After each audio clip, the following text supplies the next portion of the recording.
Well, welcome to another cold and wet day in the Drakensberg of South Africa.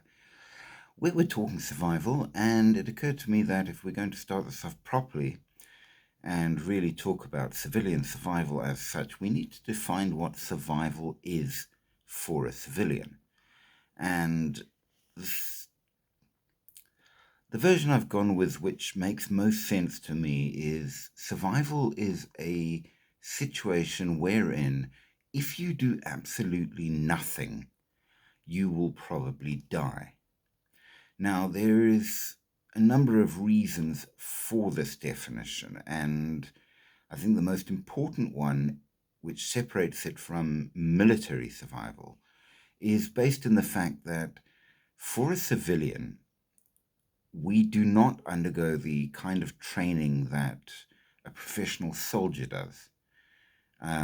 Back in the day when I was in the military, we did get a fair amount of mental training along with everything else. And it makes you a lot mentally tougher. A civilian doesn't necessarily get any of that. And the biggest problem faced in survival is the ability to quite literally change your mind. You have to change your mindset into a mode whereby you can handle the stress and difficulty of survival. And the best way to do that is to change what it is. Survival is a situation wherein the only response you can make as a civilian is to get out of it. So it isn't about surviving over time so much as immediate. After you've gotten out of the immediate problem, at that point it becomes an emergency.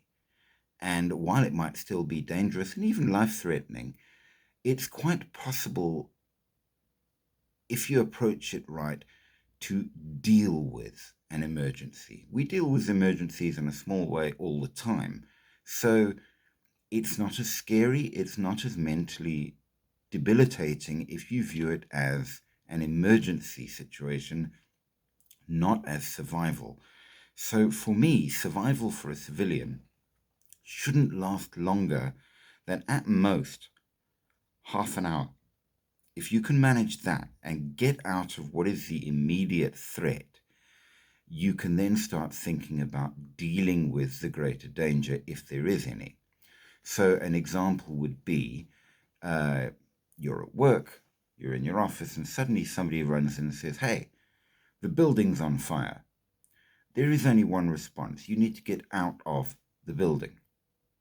Now, this changes how we approach our thinking, our strategy, and the gear we carry, which ties in with something I mentioned in the last little video, the idea that there's a lot of stuff we can't necessarily carry all the time for survival as civilians. There are legal laws, there are social laws, and all the rest of it that constrain that. But if we change our view of what survival is, we can start to make contingencies. If I can get out of the burning building and discover that it was on fire because of rioting, maybe I can get to my car where I have more gear, or I can get to a secondary location which is safer, and I can start planning how to get home, get out, whatever. But it's an emergency, not survival. So survival for a civilian must be thought of differently. And this will allow it.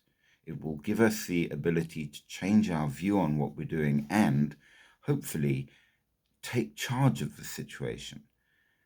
Taking charge is what allows us to deal with. You can't on your own deal with a burning building. You get out of it and you let the professionals deal with it. It's a whole different scenario. If you need to take the back roads and sneak home to avoid rioting or whatever, that's an emergency. You can deal with that. You can make a plan. So by changing the definition of survival, we change it into something that as a civilian we are capable of dealing with.